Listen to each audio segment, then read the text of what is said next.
Hello दोस्तों, आपके अपने यूट्यूब चैनल सहज मैथ्स स्टडी में आप सभी का स्वागत है। आज हम सीखेंगे जब विषम बाहु त्रिभुज दिया गया होगा जिसकी कोई भी भुजा बराबर नहीं होगी और उसका हमको क्षेत्रफल अगर निकालना होगा तो कैसे निकालेंगे। जब भुजाएं सब अलग अलग दी गई होंगी, ये 8 सेंटीमीटर है, ये 17 और ये 15। तो सवाल क्या है हम देख लेते हैं।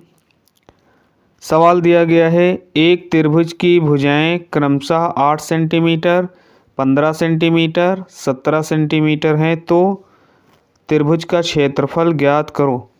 तो इस प्रकार से जब सवाल दिया गया होगा तो उसका क्षेत्रफल हम कैसे निकालेंगे।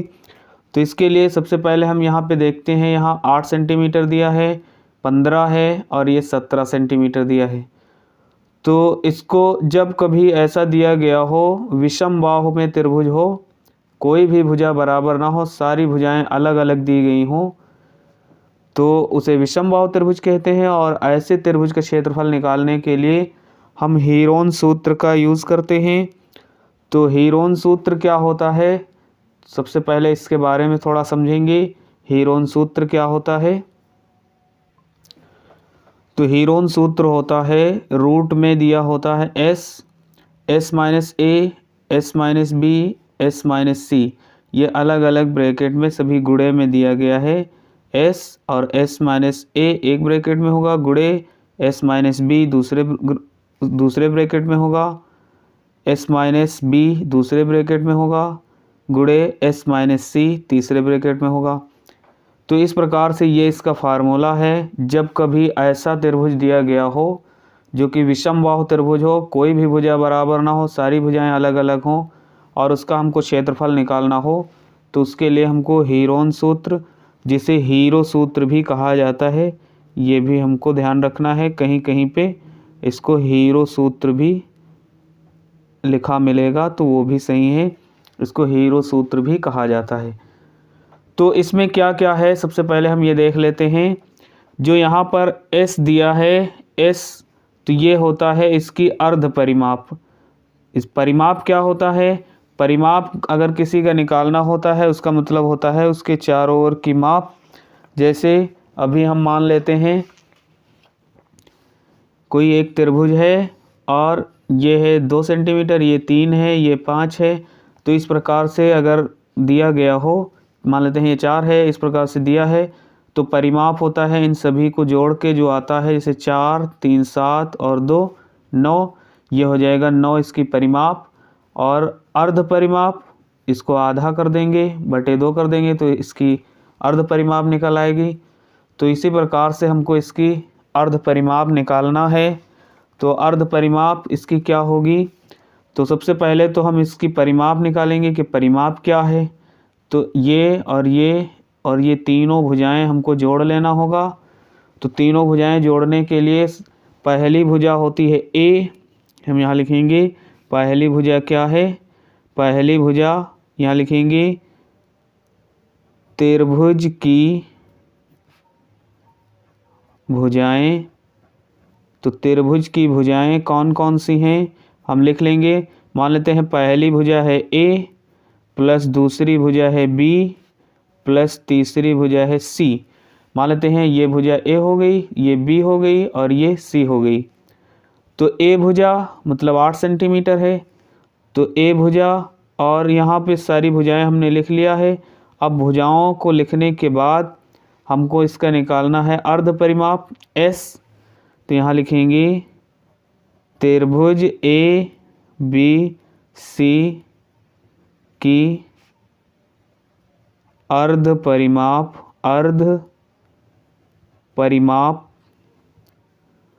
तो इसकी अर्ध परिमाप क्या हो जाएगी, जिसको हम एस से लिखते हैं और सेमी पेरीमीटर कहते हैं, तो इसको एस से लिखा जाता है। तो अर्ध परिमाप क्या होगी, अर्ध परिमाप का फार्मूला होता है ए प्लस बी प्लस सी और बटे 2, जहाँ ए क्या है पहली भुजा, बी है दूसरी भुजा, सी है तीसरी भुजा। तो तीनों भुजाओं को जोड़कर और 2 से भाग दे देंगे तो हमको एस पता चल जाएगा।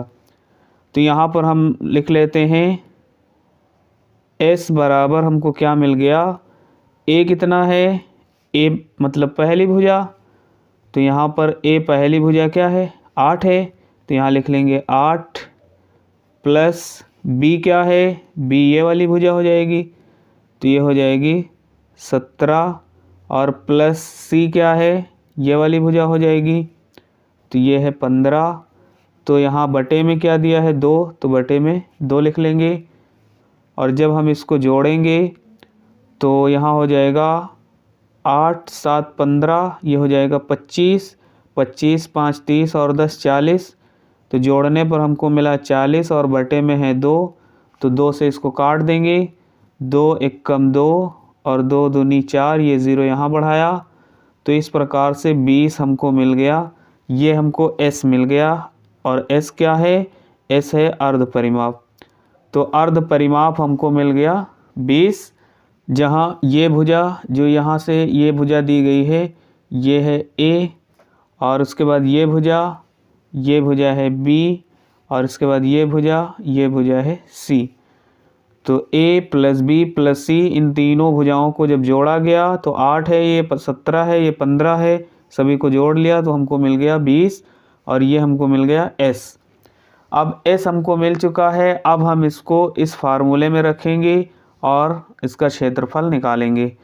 तो देखते हैं। तो यहाँ पे हम लिख लेंगे त्रिभुज, तो त्रिभुज ए बी सी का क्षेत्रफल,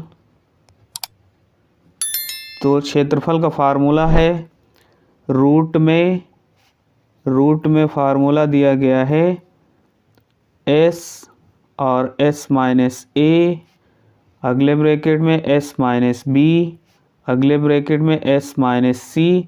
तो इस प्रकार से ये फार्मूला है, और जब इस फार्मूले में हम रखेंगे तो यहाँ पर रूट में हमको मिल जाएगा s का मान क्या आया है, अभी s हमने निकाल लिया है, s कितना है 20 है, तो s की जगह पर हमको रखना होगा 20, और फिर यहाँ s है तो ब्रैकेट में यहाँ अंदर 20 है तो यहाँ 20 लिख लेंगे, माइनस लगा लेंगे a, और a कौन सी भुजा है, a हमको भुजा मिली है 8, यहाँ पर a भुजा है 8, तो जहाँ पर a है वहाँ पर लिख लेंगे 8, फिर अगले ब्रैकेट में s तो 20 है तो s की जगह पर 20, और 20 माइनस b कितना है, b भुजा है 17, तो हम यहाँ लिख लेंगे 17। उसके बाद है फिर s का मान है 20, और फिर माइनस c, और c कितना है, c है ये 15, तो यहाँ लिख लेंगे 15। और इस प्रकार से लिखने के बाद अब इसको हल करेंगे, इसको सॉल्व करेंगे तो हमको क्या मिलेगा, इसको सॉल्व कर लेते हैं। तो यहाँ रूट में हमको मिल जाएगा 20, तो ये है 20 लिख लिया, और यहाँ 20 से जब 8 घटेगा, क्योंकि ब्रैकेट के पहले कोई निशान नहीं होता है तो गुणे का निशान माना जाता है, तो यहाँ गुणे का निशान लगा लिया। अब यहाँ पर हमको 20 से जब 8 घटाएंगे तो हमको मिल जाएगा यहाँ पर 12, 20 से 8 घटाएंगे तो 12 मिलेगा, फिर यहाँ पर गुणे का निशान है, और फिर 20 से जब 17 घटेगा तो हमको मिलेगा 3, फिर यहाँ पर गुणे का निशान है, 20 से 15 घटाएंगे तो हमको मिलेगा 5। तो इस प्रकार से ये हमको मिल चुका है, और इस पर रूट लगा हुआ है, इसका वर्गमूल हमको निकालना है। तो वर्गमूल निकालना बहुत आसान है, हम यहीं पर अभाज्य गुणनखंड निकाल लेंगे इनके और जोड़ा बना लेंगे, और जोड़े से एक को अगर हम निकाल लेते हैं इधर बाहर तो वही उसका वर्गमूल हो जाता है। तो हम निकाल लेते हैं, जैसे पहले तो अभाज्य गुणनखंड हम इनके बना लेंगे। तो 20 तो अभाज्य गुणनखंड में है नहीं, इसलिए 20 को पहले अभाज्य गुणनखंड में बनाएंगे। तो 20 को हम क्या लिख सकते हैं, 2 दूनी 4 और गुणे 5, क्योंकि 2 दूनी 4 पंचे 20। अगर हमको 20 के अभाज्य गुणनखंड निकालना हो तो हम यहाँ पे निकाल लेते हैं, जैसे अभी मान लेते हैं 20 के अभाज्य गुणनखंड निकालना हो तो 2 से काटेंगे, 2 दहम 20, फिर 2 से काटेंगे, 2 पंची 10 और फिर 5 से कटेगा, 5 एकम 5। तो हमको क्या मिला, 2 गुणे 2 गुणे 5। यहाँ पर हमको ये मिल चुका है और इसके लिए हम यहाँ पर ये लिख लेंगे 2 गुणे 2 गुणे 5। उसके बाद है अगला 12, तो 12 के भी अभाज्य गुणनखंड हम यहाँ निकाल सकते हैं। तो 2 छंग 12 और फिर 2 तियाँ 6 और फिर 3 एकम 3।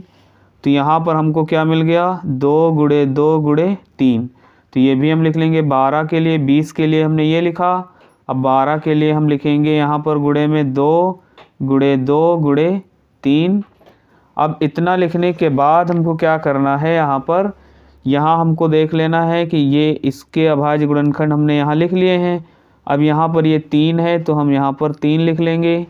उसके बाद गुणे में 5 है तो यहाँ हम लिख लेंगे 5 और ये रूट यहाँ तक हम बढ़ा देंगे।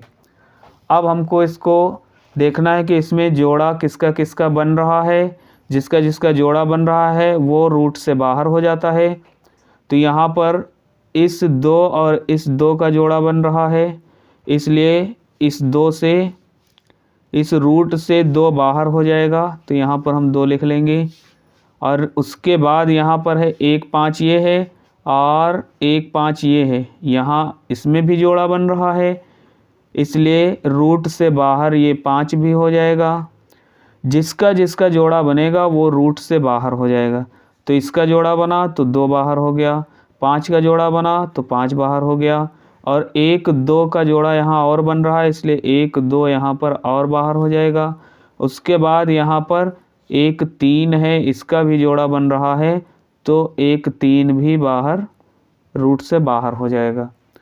अब इनका आपस में गुणा कर लेंगे और जब इनका आपस में गुणा होगा तो 2 पंची 10, 2 20, 3 60, 3 दूनी 6, पंचे 30, 2 60। चाहे जिधर से हम गुणा करें हमको यही मिलेगा 60।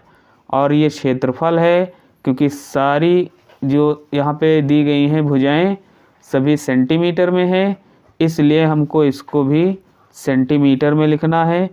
तो सेंटीमीटर और हमेशा वर्ग में लिखा जाता है, तो सेंटीमीटर स्क्वायर, ये इसका आंसर हो जाएगा। यहाँ पर हम लिख लेंगे आंसर। तो इस प्रकार से हम ये लगा सकते हैं। दोस्तों वीडियो अच्छा लगा हो तो वीडियो को लाइक करिए, ज़्यादा से ज़्यादा शेयर करिए। चैनल पर नए हैं तो चैनल को सब्सक्राइब करें। मिलते हैं अगली वीडियो में, तब तक के लिए बाय बाय।